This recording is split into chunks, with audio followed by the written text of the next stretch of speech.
La conferencia magistral, el presente y futuro, la formación empresarial, ¿cómo prepararte para tener éxito en la era de la disrupción tecnológica? Es la que nos va a presentar Esther Wojcicki, de quien les vamos a compartir breve reseña curricular. Adelante, por favor. Esther Wojcicki, comunicadora, coach, speaker especializada en educación disruptiva. La llaman la Google's Grandma, ya que influyó en el nacimiento de este gigante tecnológico. Autora del bestseller How to Raise Successful People e involucrada con la escuela de Google, Google Edu, nos presenta su ponencia Cómo educar personas exitosas, para explicar los fundamentos para usar la educación y capacitación como motores del desarrollo e innovación de la sociedad.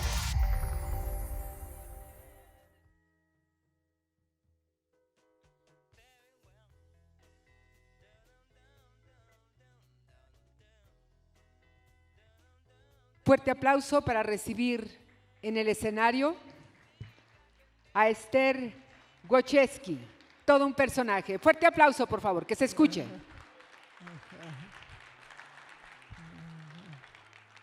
So, hola, Canacintra. Hola.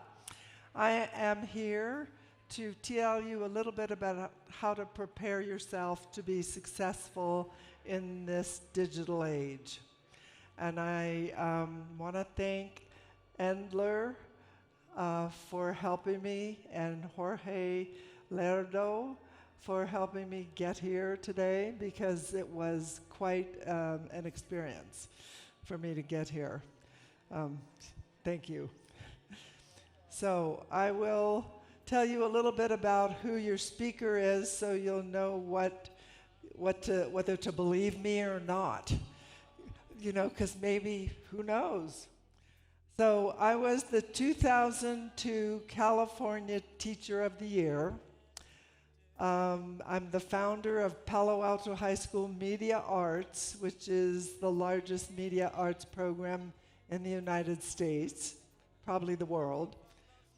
I'm a pioneer in using computers in education. I'm the co-founder of the Journalistic Learning Initiative at the University of this is the University of Oregon. Yes, University of California wouldn't like that. I have 3 honorary doctorate degrees, which I'm very happy about. And I'm the former chair of Creative Commons. I don't know how many of you know about Creative Commons, but it's in 104 countries around the world. So that gives you just a little bit of my background and where this information is coming from. So I'm called the godmother of Silicon Valley. I'm a legendary teacher and the mother of a super family, and you'll find out more about that in this talk. So this is my first book, called Moonshots in Education, and it's in Spanish. You'll be happy to know. And it's sold very well. It's just in it's actually in 3 languages. The 3rd language is in Portuguese. So if you're from Brazil, that's also good.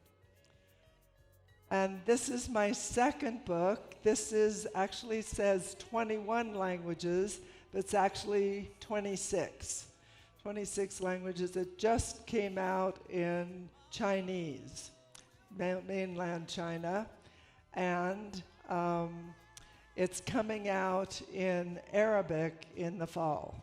So that'll be 27 languages. So yeah, it's very exciting. So this is what my book is about, and this is what I'm going to be talking to you about. This is how the whole book is organized. I put together this acronym. This acronym is TRICK. And it's an English word, of course, meaning trick. And it stands for trust, respect, independence, collaboration, and kindness. And this is what I say we need in everything, all our relationships. And you'll see why as I go through this. And the book was targeting parents and teachers. That's why it says, change your parenting, change the world. And this is what I believe. So my pedagogy works in parenting, and I'm going to give you an example of why it works in parenting. This is my husband, Stanley Wojcicki. He's chairman of physics department at Stanford for 10 years, and he retired 2 years ago. And here we are. We lived on the Stanford campus, and we still do. And these are my 3 daughters. And this picture was taken in Geneva, Switzerland, where we lived for a few years, because he was at CERN, which is the Center for European Nuclear Research. And so this picture was taken in Geneva. So these are my 3 daughters today. And I'm just kind of curious whether any of you know what my 3 daughters do at this point. Anybody know? Teachers? Any other idea? Professors? What was that? Physicians. Oh, well, possibly. Okay, and you'll see what they are today. This is Susan, my oldest daughter. She's the CEO of YouTube. In case you haven't heard about YouTube, you know. So, yes, and you can imagine we have very interesting discussions around the dinner table all the time. This is my second daughter, Janet. She is a professor of pediatrics at University of California, San Francisco, and she focuses on the obesity epidemic. What can we do, not just in the United States, but in the world, to help kids, adults, everyone live a healthier life? And she says it starts at birth. So her research is groundbreaking. It's very interesting. She went to Japan for about a year to study why the Japanese don't get fat. Interesting, isn't it? I'll tell you why. The secret. They have very small plates. It's true. So they don't put very much food on it.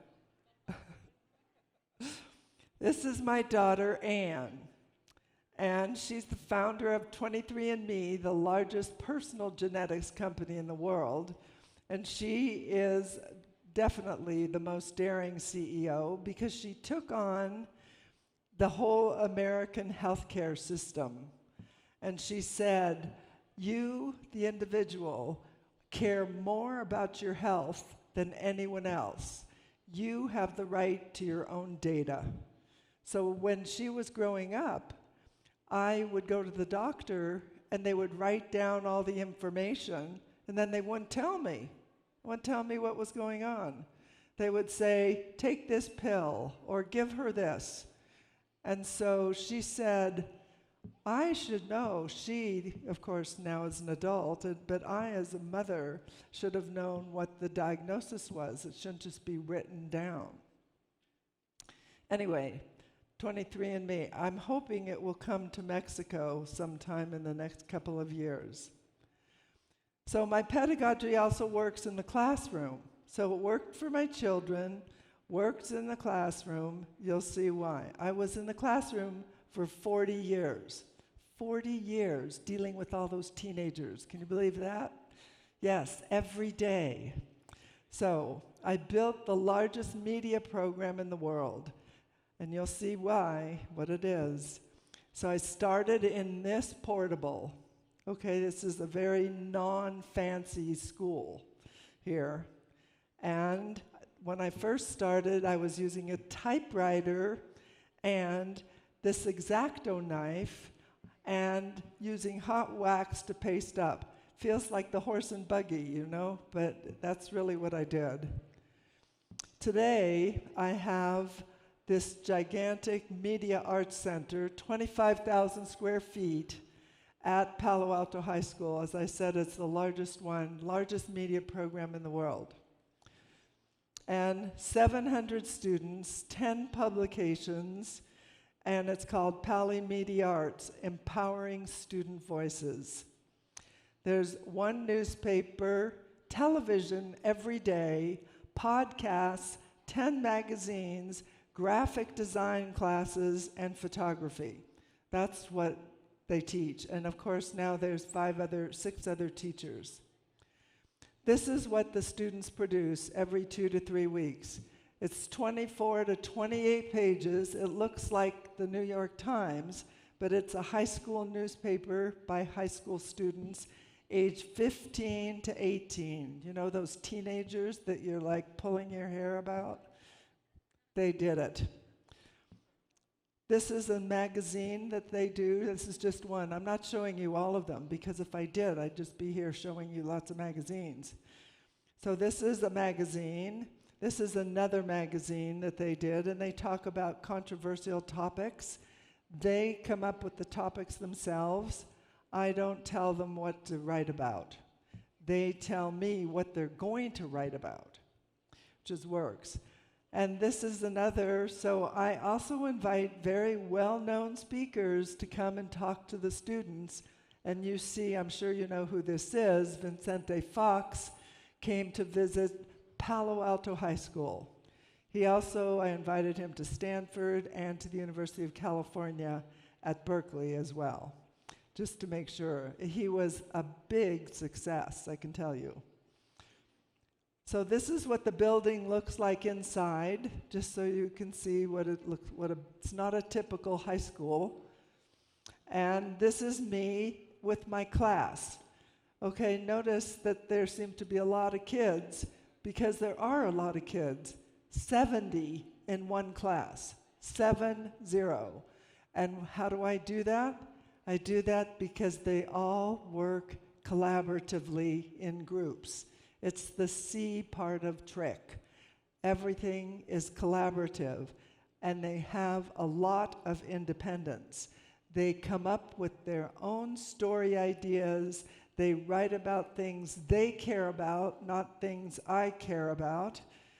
And I think that's really important, because most kids are not interested in writing for high school publications because the teacher's in charge. And the teacher tells them what to do. They don't want to do it. So here I am again. This is another class, and you can see them holding the paper up there. And again, you can see it doesn't look like your typical class, because it wasn't. Here there's typical daily, what they look like. They work in groups all the time. So how do I empower the kids? What do I do? Well, I give them the opportunity to believe in themselves by letting them come up with their own ideas, letting them manage the publications themselves without me telling them what to do. I treat them with trust and respect. You can imagine, they go out on very important stories that go out to the entire community. If they don't get that information right, you can imagine what happens. There's chaos. And in the state of California, the person who is sued if there's libel is the teacher, me. I can tell you, in 40 years of teaching, I was never sued, thank God. It was really touch and go sometimes. So I put them in charge of the class. The class is run by the students. There's 5 editors who are in charge of the 70 kids. I always let them revise. All these things are really important. Everything I'm telling you right now, no grade until they get an A. They revise and revise and revise until they do it right. By trusting and respecting the students, I teach them to trust and respect and believe in themselves. I can't tell you how important that is. It's a very simple concept that has a huge impact for students to believe in themselves. Just think of the typical school situation today. They don't come up with anything. They're always told what to do. So I model that behavior for them. I model the fact that I respect myself, I believe if I have important ideas, I tell them about it and I follow through on it. So I just wanted to give you one example, and I'm certain Jorge has no idea that I was going to talk about him today, but this is Jorge, and he's right here, by the way, in the audience, and he introduced me to this student named, here he is, Alfonso de los Rios. Actually, his nickname is Pancho, and he's from Monterrey. So she introduced me in about 2018 to Pancho. Okay, Pancho just came to Palo Alto High School, and he just wanted to be in my class. So he was in my class for a year. He came as like at the beginning of the senior year, and he was in there for a year. And he basically adopted me. Kind of crazy, wasn't it? But he did. And so his goal, and my goal, was to get him into Stanford University. Of course, everybody wants to go to Stanford or Harvard, right? So I helped him, and I said, well, let me see what I can do. I wrote your recommendations. I'll try to help you get into Stanford. I've been at Stanford for years. You know, for sure I can help. So I did that. Then we waited, and then April came, and then the end of April, and then those letters come out, and he didn't get in. After all that effort, can you believe? And he spent a whole year in my class, and I thought, oh my God, poor kid, for nothing. But you wait and see. So instead I said, well, why don't you join Y Combinator? You ever hear of Y Combinator? It's an incubator, for those of you that don't know what it is. That means that it's a place where young kids with good ideas go to be supported. They have office space, and they have drinks, and they have collaboration, and they do all these nice things for the kids. And so he went to Y Combinator with a friend of his, and I said, well, I don't know who your friend is, but okay, that's going to be fine. So he went to Y Combinator, and he was there for about 6 months, and then he got funded. And I was like, really? Funded to the tune of $6 million. Okay? He started something called Nowports. Ever hear of Nowports? Well, if you haven't heard of it, I'll tell you, you will. Look at what happened to him now. Just raised $60 million to revolutionize Latin America's supply chain. And I can tell you, he is 22 years old. So what I'm saying is that he believed in himself. He believed in his ideas. Everybody should have that opportunity to do that and to believe in themselves.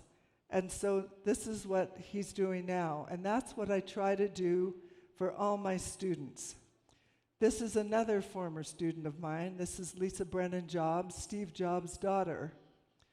She was also in my class, and she didn't know what she wanted to do, and then she decided she wanted to be an author. It isn't particularly easy to be an author, as you might know if you've ever tried to write. So she wrote this book, Small Fry, that became a New York Times bestseller. Here's another one. Maybe you ever heard of him? James Franco. He was in my class for 3 years again, and I can tell you what happened. His father thought he should be a mathematician because he's gifted in math. And so he started out in math at Palo Alto High School. And his senior year, he decided he wanted to be an actor. Can you imagine how excited his parents were when he decided to switch from math to acting? Yeah, they were furious. Anyway, he wrote the introduction to that first book of mine, Moonshots in Education, in which he said, I believed in him, and he believed in himself. This is Jeremy Lin. Have you ever heard of him? The well-known basketball player, Same thing. He wanted to be a basketball player. You know how excited most parents are about that. Basketball, baseball, any of those. Anyway, he also believed in himself. He's a basketball player still today. This is Brian Wong. He's the vice president, or was the vice president of Alibaba. And so was another one of these guys. He didn't speak any Chinese, even though his name is Wong. He went to China, where he learned it. And this is my most recent guy. This is Ari Memar, graduated 2007 from Palo Alto High School, went to UCLA, and then was one of the leaders of Uber. And today he is the co-founder with me of this company called Track.app, which is I will show you about. It's project-based learning for thousands of kids in classrooms. And what we're doing in this is we are empowering kids to be independent learners the same way that I did in my classroom. It's exactly the same technique. And we give them the opportunity to pick what they want to learn. So it does what teachers want. It's tied to the Common Core state standards, next generation science, social emotional learning. But what students want, YouTube and TikTok. That's what students want. So it looks like YouTube, but it's all tied to the Common Core state standards, so students actually learn something. And that's what we're doing at the moment. And it's free to all teachers all over the world. So it's free to students and teachers here in Mexico. Right now it's only in English, but they can practice their English. That's one thing I was thinking. And then eventually will be in Spanish. It's project-based learning made easy. So this is what he's doing. I basically am trying to support all these former students and students of mine in whatever it is that they are interested in doing.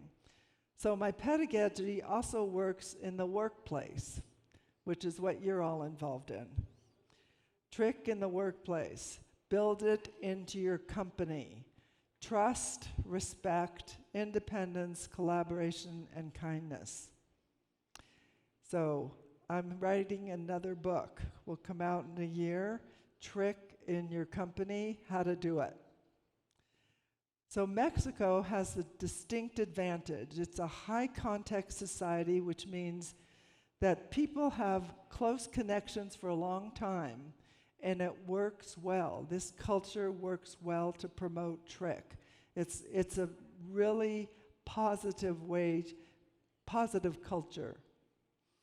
So what you want to do is you want to build strong relationships through mutual trust. This is what we're talking about, and I think we were talking about earlier. Trust.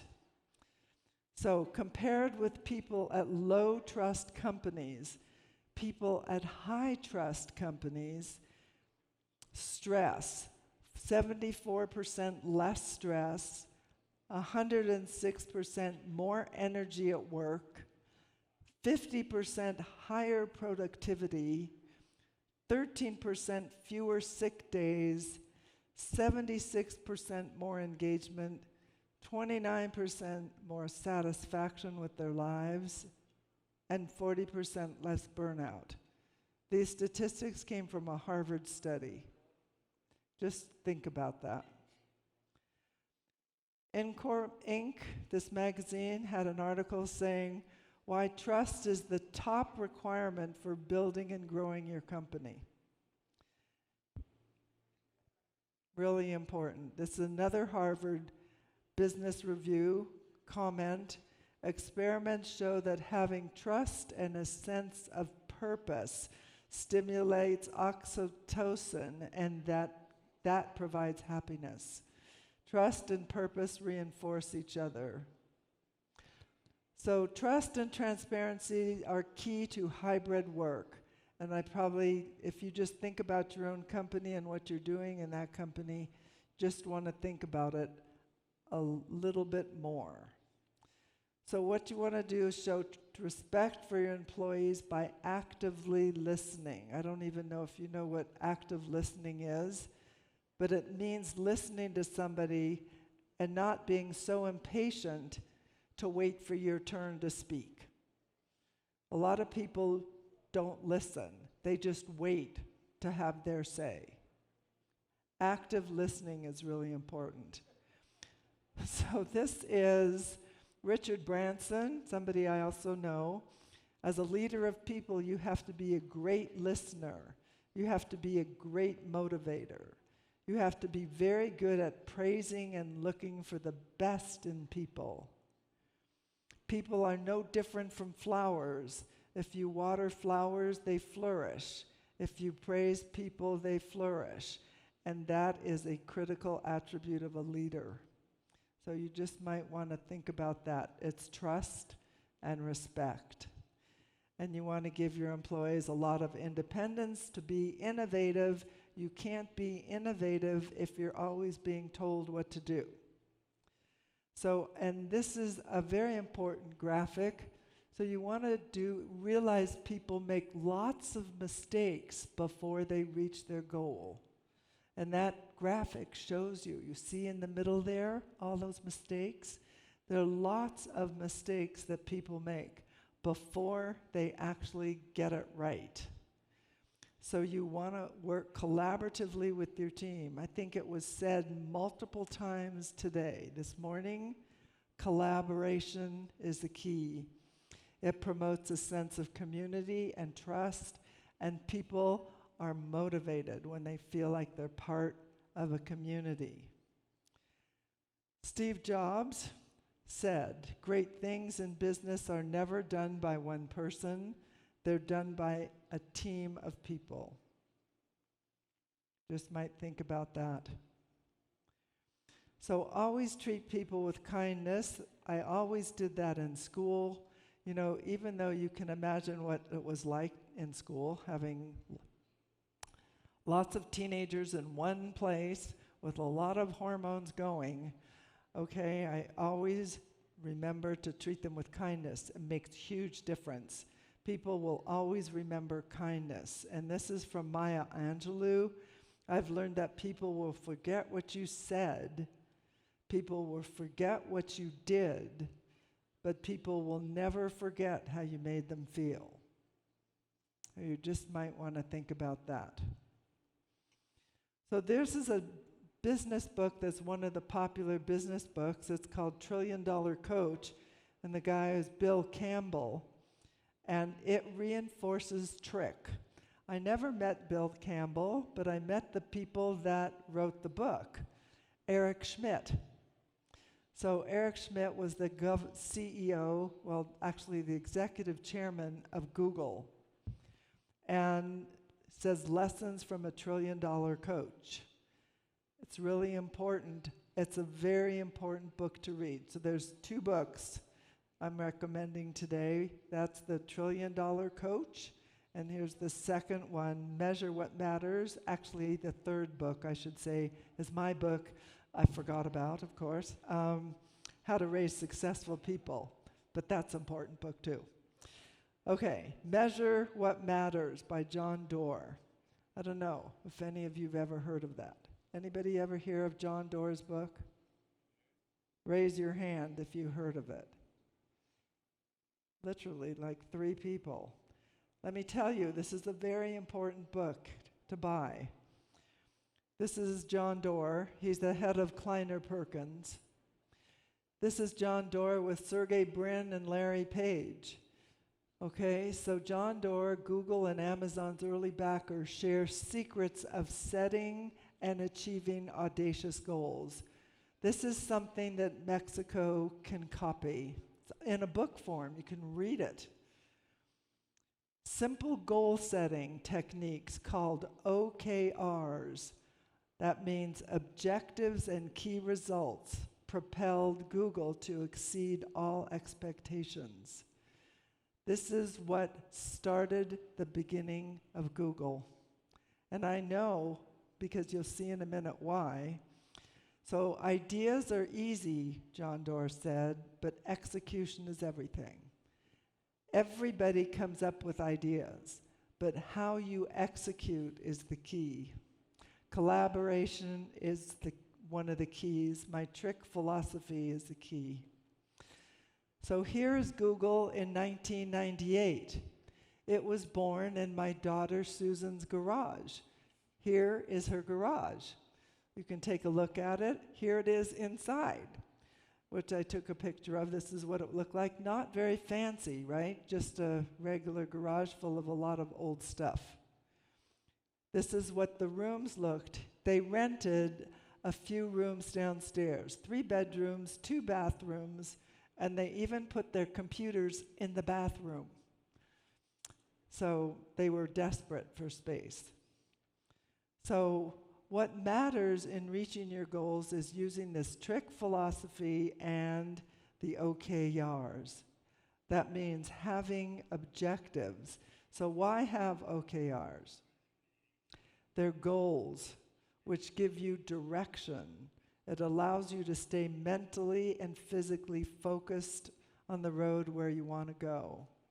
So if you do that in a team environment, in collaborative environment, then everybody's on that team and they all work together to help you achieve those goals. And that's what happened in my class. Those students all worked together on that newspaper with all those 28 pages on the goals that they had set in order to get that paper out.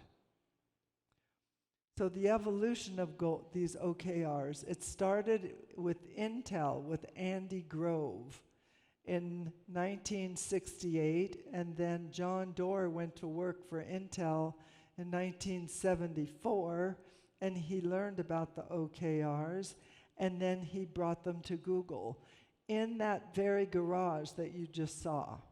That's where that first OKR talk was given, in that garage. So how do you implement OKRs? I'll tell you, it's really simple.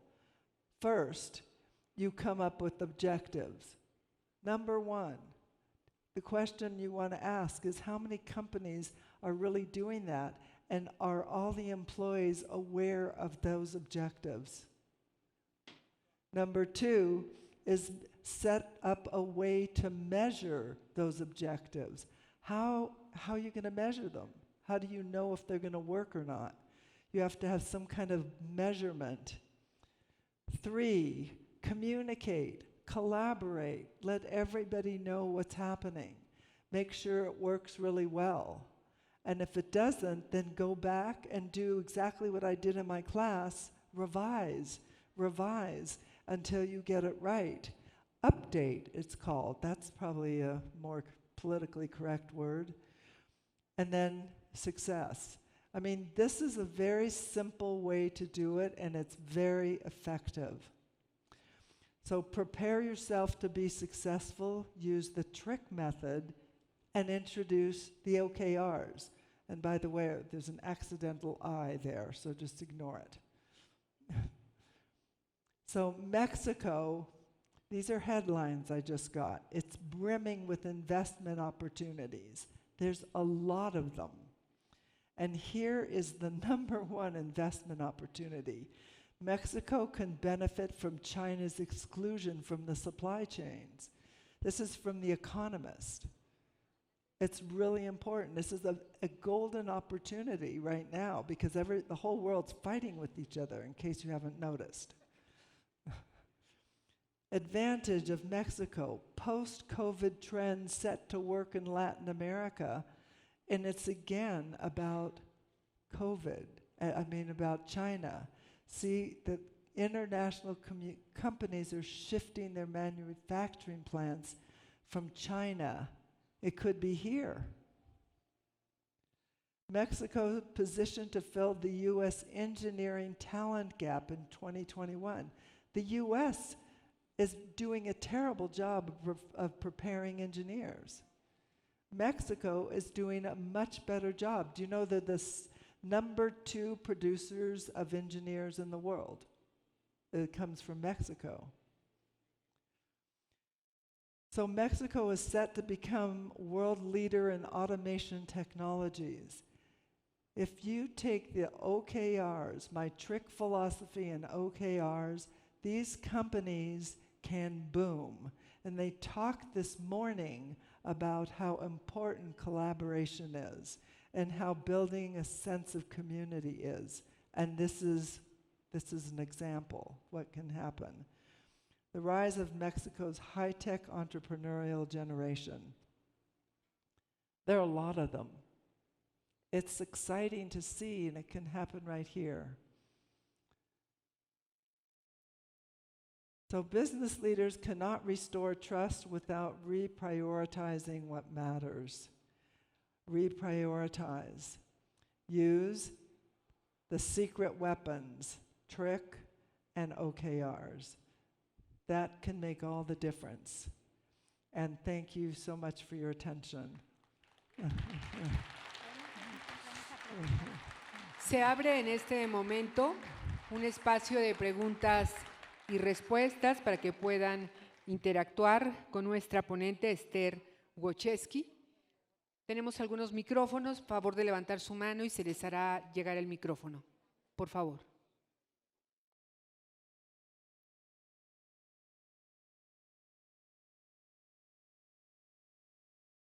Ya estamos viendo algunas manos levantadas.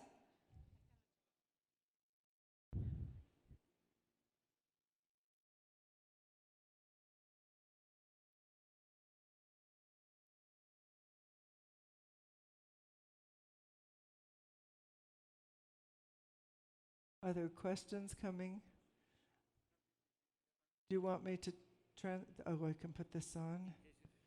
Yeah, I can't understand. Oh, one of the little fuzzy things is missing. It's okay. Oops.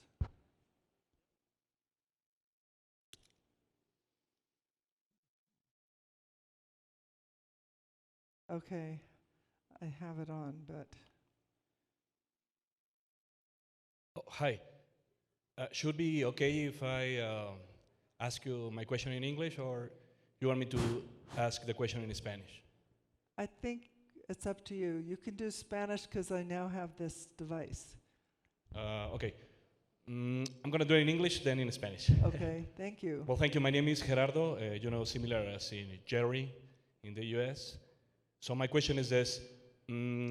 Your program and your school looks very fancy, but how would you share your knowledge to maybe public schools here in Mexico? Because we have a different culture here, but actually I think that we could have good engineers here, and I'm sure we have a very intelligent teenagers and kids.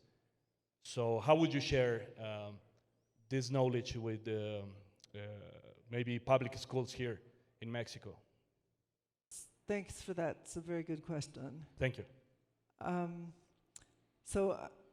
Do you want to do it in Spanish?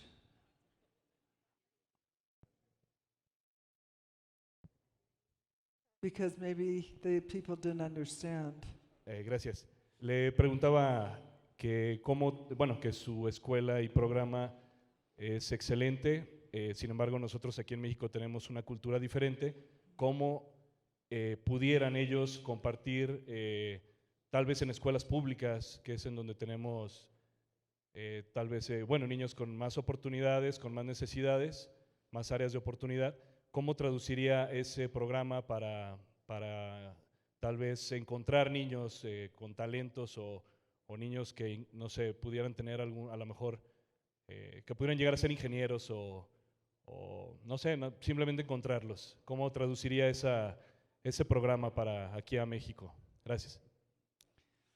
Okay, thank you for doing that again in Spanish.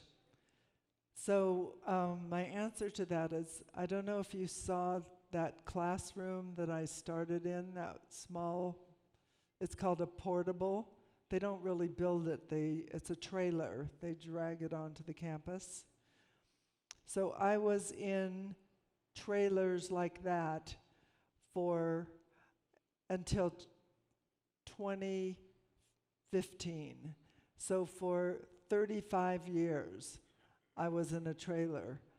And when they built that fancy building for me, I already had 500 students. So you can build the program in a small classroom that has poor facilities. The key is what you do in the classroom.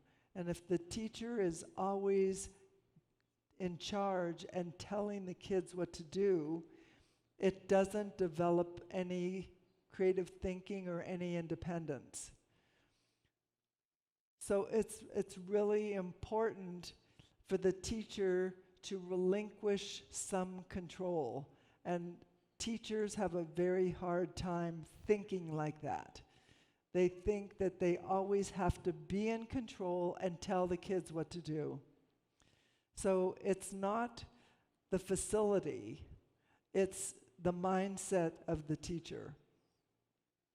And as I said, I had those very small portables, and as the program grew, they just added more portables. So if you go to Palo Alto High School, you see one portable after another just stuck together.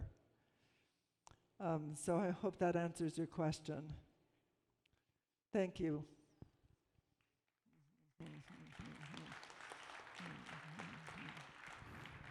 I have another question for you. In Mexico, there are a lot of communities. There are a lot of communities around the big cities. And the problem is that the society doesn't look to them. The government, yes, they do, but it's not enough. So what I would like to ask you is, you have any program online so we can tell these kids that instead of looking videos in their phone, instead of looking artists or anything of that, to look at these kind of programs or classes that you already have recorded online? So that's a good question also, thank you. So Tract, it's available for free for teachers. It's also available for parents. It's not free. It's free for, I think, 8 weeks or something like that. But after that, we're going to make it so that you can apply for a scholarship and you can get it for your child. The reason we go through adults all the time is because of the laws in the United States. This is called COPA. You can't sell or ask kids to do anything independently without their parents signing up. So we're doing that, having their parents sign up for them, and then the parents can let them have the freedom. So, well, that's my attempt to have kids do things that matter. Also, one thing I didn't mention, the learning on those programs that I showed you, it's all created by teenagers. It's teenagers creating learning for preteens. So it's all peer-to-peer, student-to-student based learning. And I don't know, I'm not sure I answered your question. Yeah, part of it. Can you show what's the website where we can log in to see those? Yeah, I don't know if they have my slides again, but I could show you. Can you put those slides back, and then I can go back? Oh, sorry, yeah. I'll go back to show you what it looked like. I mean, that's my goal with Tract.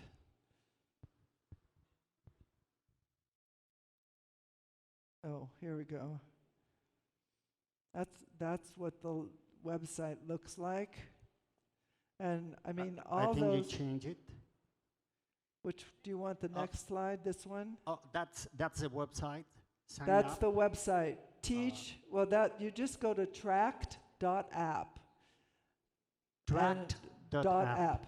And if you're a teacher, you go to teach.tract.app. But if you're a parent, you just cut out the teach part and just tract.app. And then kids can sign up, parents can sign up, you know, anyone could sign up. And like I said, the idea is to let those kids study and do whatever they're interested in instead of what the teachers tell them to do all the time.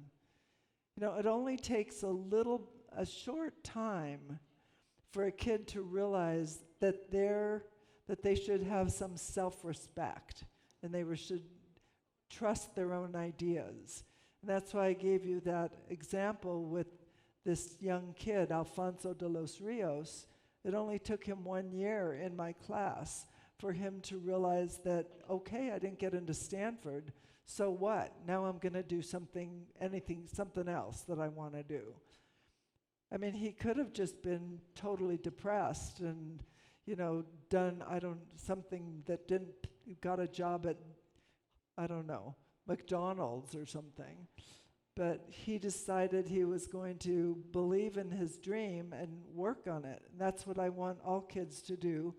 And especially here in Mexico, the kids are so talented and their intelligence is wasted because they get so upset about things that they didn't get into this program or that program. And it's like, I don't care what program. You can do it anyway. I think Mexico needs more incubators, more places where young kids can be supported to try out their ideas. I think that would make a big difference, and they're not that expensive. It's easy for people to do them, to set them up. And there's no incubator here. Is there an incubator here in Leon? No. I mean, why not? Don't tell me that in Leon you don't have smart kids. You do. Of course. So why don't we set up an incubator here? It would be great. And all you need is a building, some computers, and, coffee, something to feed them. Yes.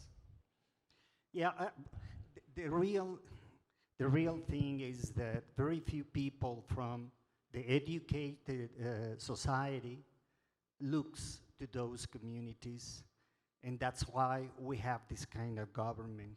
We deserve it. But that can change. I mean, I'm just showing you, a kid from Mexico made it happen in Silicon Valley. You can make it happen right here in Leon. There's no reason why not. And all your students are just as talented. And as a matter of fact, if I could teach here, I could show it to you, in a couple of years. So you might want to think about giving students more of an opportunity to try some of these new things out, especially with tech. You know how fast they use tech? They learn it really quickly. I mean, you see them all on their phones. They can do things that you probably would take a long time to learn. They learn how to do it really quickly. Right. Thank you very much. Thank you. I hope that you will be able to have some incubators. Yes. Here, in front of you. In front of me? Here. Oh, you're really in front. In front, exactly in front. Okay, I will speak in Spanish, but thank you. Me siento muy emocionada de escucharte y de estar aquí. Ya conocía la historia de tu hija. Me pareció fantástica la CEO de YouTube. Y me parece grandioso saber cómo cuando ayudamos a la gente que crea en ellos mismos lo que pueden lograr. Y mira los ejemplos que nos has dado. Mi pregunta sería, encaminado. ¿Cuál ha sido el mayor reto para ti o el mayor desafío con tus hijas? ¿Alguna situación que nos puedas compartir que de repente las madres, pues, o los hijos no sienten la madre como quieres hacer lo mejor y resulta un desafío para ti? ¿Cuál ha sido alguna situación con tus hijas? La pregunta. Well, I didn't tell you all the challenges I had with my daughters, and there were a lot. So first of all, Susan majored in French and English, history and lit. Mm-hmm. And then she graduated, and I said, "What do you want to do, Susan?" And I thought maybe she wanted to be a history teacher. She didn't even know what she wanted to do. I said, well, maybe you should have thought about it. You know, after I just spent a lot of money for you to go to college. So I said, did you take a computer class? No. Well, that was useless, you know, terrible. So it was actually really kind of scary. What she decided to do, she said, well, I haven't traveled yet, so I'm going to go to India. Yeah, India. And I said, why India? She's like, it sounds interesting. And off she flew to India. You know, there were no cell phones. There was no way for me. I said, how am I supposed to know you're okay? I'll send you an aerogram, Mom. Can you believe that? Remember those little blue letters? So, you know, finally, she worked in India as a photographer. She was the only woman in a publication called India Today as a photographer. And then she came back. What are you going to do now? Well, I'm going to apply to school. I want to get a master's in applied economics. Are you kidding? How are you supposed to get into a program like this? You didn't even take an economics class. Not even one. Anyway, she applied to UC Santa Cruz and she got in. I don't know how she got in. I don't know how she succeeded in doing well, but she got a master's degree in applied economics and she ended up being the best student. I was like, oh my God. I was shocked. But then I thought, well, I don't have to worry about her because she seems to, know what she wants to do. Here's another interesting story. Then she got another degree. She got a master's degree at Anderson School at UCLA. And I said, that was good. Then she got a job that she hated at Intel. She said, I don't want to do this. After you get, are you kidding? And then she got married. And just prior to getting married, she bought a house.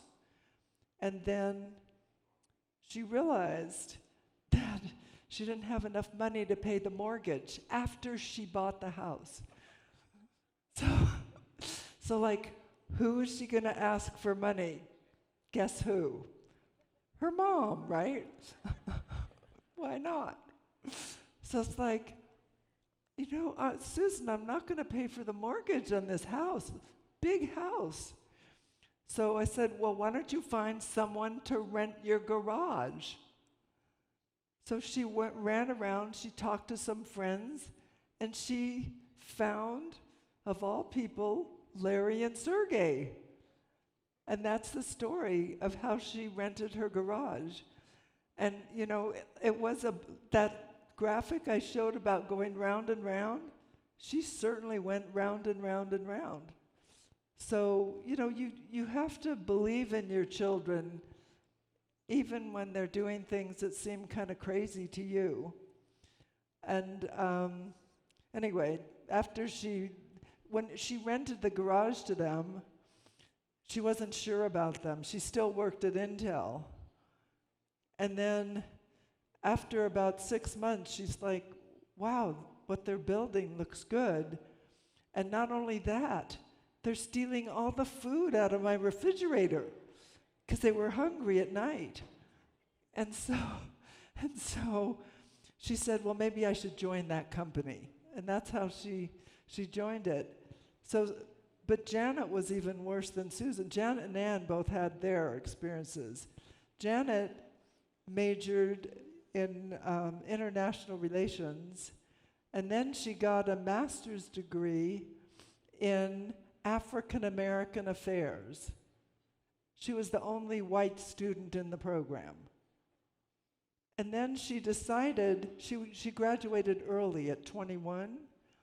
She decided at 21 she was going to move to South Africa by herself. Have you heard about South Africa in terms of danger? It's the most dangerous, Johannesburg, the most dangerous city outside a war zone. 21-year-old girl flies to South Africa by herself. Anyway, I could be here all night telling you about Janet. But the end of the story is she did come back, right?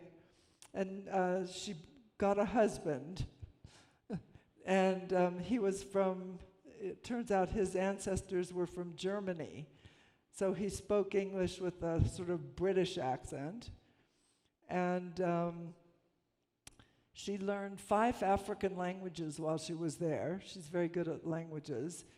And she became a specialist in African health issues. She has a lot of other degrees. She seemed to like to go to school.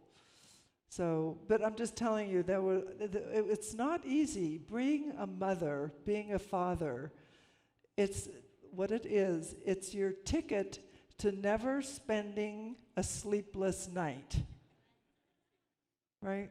They don't tell you that when you have a baby. So first they don't sleep through the night, and then after that they do all sorts of things that make you worry about everything. But if you believe in them and support them, honestly, they're going to do more than you. They'll be better than if you don't, let's put it that way. I hope those were enough stories for you. I have a lot of stories in my book, by the way. Okay, any other questions? It's hard to see here, by the way, with all these lights in my eyes.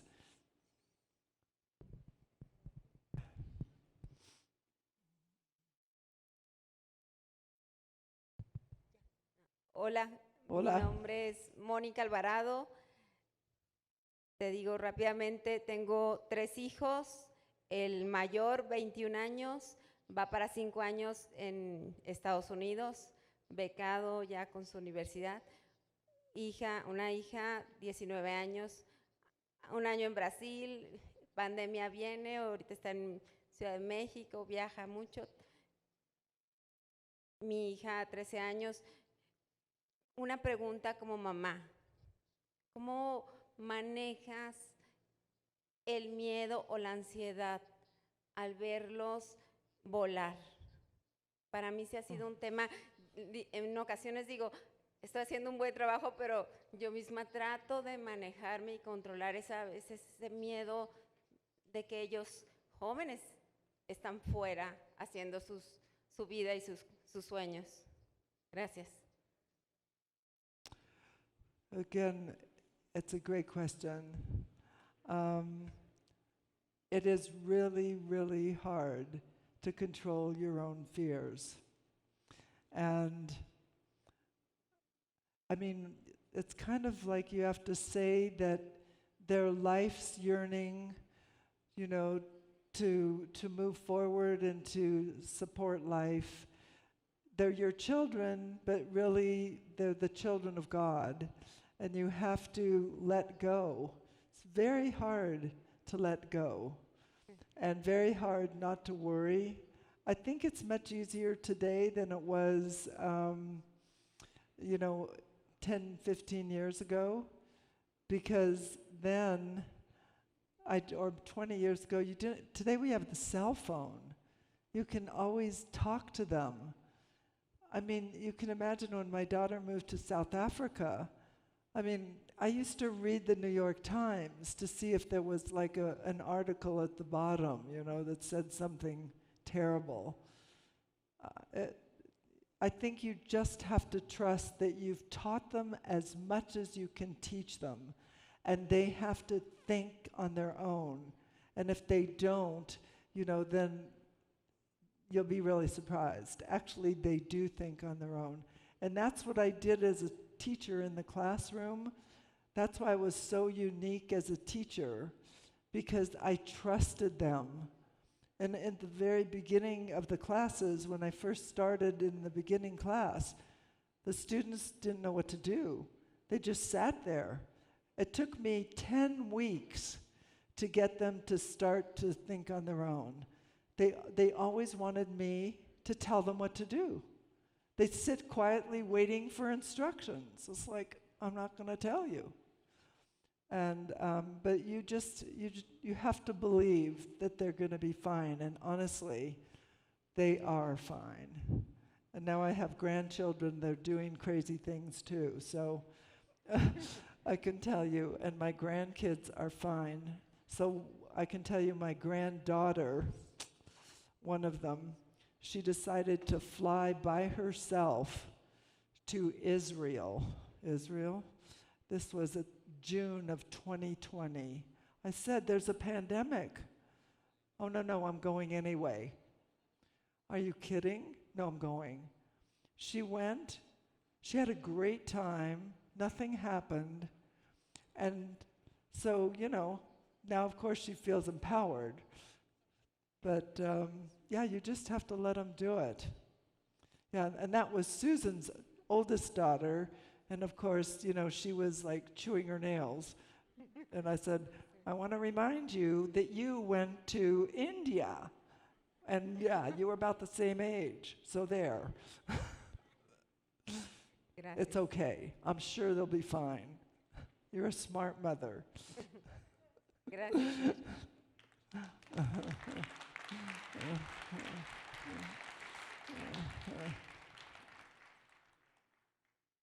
So thank you. Do we have any others?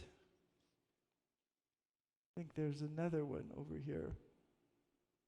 Esther, siempre me ha gustado escuchar tus historias, sobre todo lo que tú haces, de lo que has hecho por los demás. Me gusta que hayas aprendido a amar mucho a México y que quieras que nos desarrollemos cada vez más. Pero platícanos cómo tu hija aportó a Google ese crecimiento, ese desarrollo en su primera etapa, porque eso inspira mucho a las mujeres que quieren incursionar en la tecnología. Y también platícanos un poquito de tu otra hija, Anne, cómo ha incursionado y ha innovado en la tecnología. Por favor. Yes, so Susan, you're right. She had no technical background at all, and actually neither did Anne. So Anne majored in molecular biophysics, but she didn't take a single computer class. Okay, they didn't listen to my advice. So with Susan, what had happened, and I think it's again important for everybody, she believed that she could do anything. And I think it came also from being given this opportunity to always do anything. She navigated India by herself, and that gave her the confidence to learn how to do anything in technology by herself. The other story I'd like to tell you a little bit about my students. I taught my students the Adobe Creative Suite. I don't know, do you know what that is? That's Photoshop, InDesign, Illustrator. All of those, they have about 10 programs. What did I do? I taught them a little, just a little, to get them started. And then after that, they would ask me complicated questions about how to do complicated things. And I would say, hey, go online and see if you can figure that out. Or talk to your friend and see what you can do. It wasn't that I was being lazy. It was more that I wanted them to realize they could learn on their own. They could do it. by themselves. And I actually, the story of me with computers, I got computers in my classroom in 1987. I got a grant from the state of California. I somehow won this award. I got 6 Macintoshes in my classroom. I did not even know how to turn them on. Nothing. And so I said to my students, there were these boxes in the back of the room, and I told them what I did, and I said, I don't know how to turn them on, I don't know how to use them, I don't know anything. Do you want to help? All those students thought it was a fantastic idea, and that's how I started being a teacher, using computers in the classroom before anybody else. We taught ourselves, and you today, you can teach yourself anything online. You can go online, even, if I wanted to clean or do something with the plumbing in my house, I can find something online that's going to teach me how to do that. And the same thing with Anne, she taught herself. And kids can teach themselves, but what's happening in the schools today is they're spoon-fed by the teacher. Do this, do that, do as I say, and then you're going to get an A. And my idea is kids have to learn how to figure it out themselves. The world's changing really fast. And if they learn how to figure it out themselves, they feel good about themselves, and then they do it more. So to answer your question, thank you for that question. I think it's really important for all kids and all people. Actually, you too can learn things on your own by yourself, and you should feel empowered to do that. So that's my main message. The message that I'd like to give, like all the students, all the parents, all the teachers, and it makes teaching so much easier. And that's what TRACT is trying to do, help all teachers give students an opportunity to be independent learners and learn on their own. So all educational research supports what I'm saying, by the way. I'm not just on my own. I'm cited in 123 research papers. I just found that statistic out, by the way, on something called academia. So, okay, thank you very much. Are there any other questions? Maybe we'll have the last question.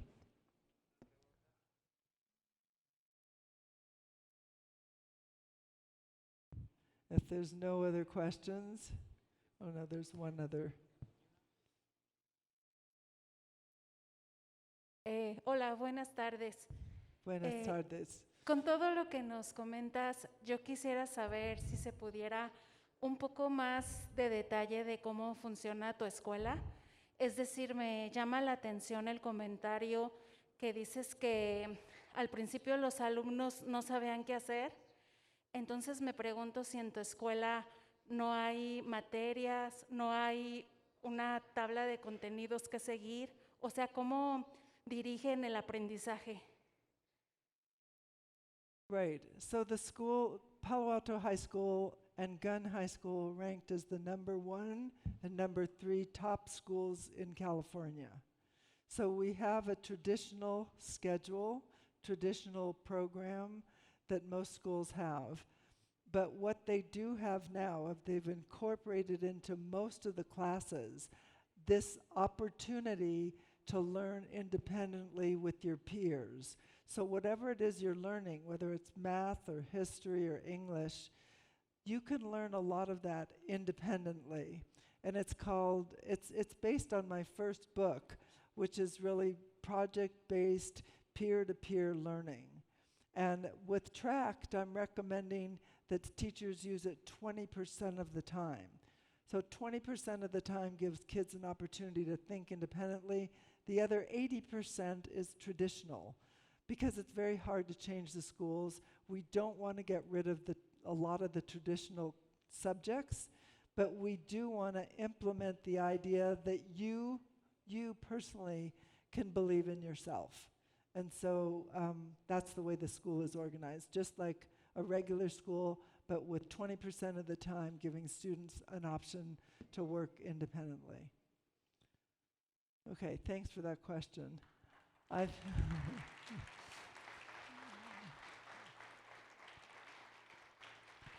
So I want to thank you for this great conference. I want to thank you for inviting me here. I had a wonderful time. I love Mexico, and I love being here, so thank you again, and I hope to come back another time. Okay, take care. Bye. Esther Wojcicki, muchísimas gracias por su valiosa aportación.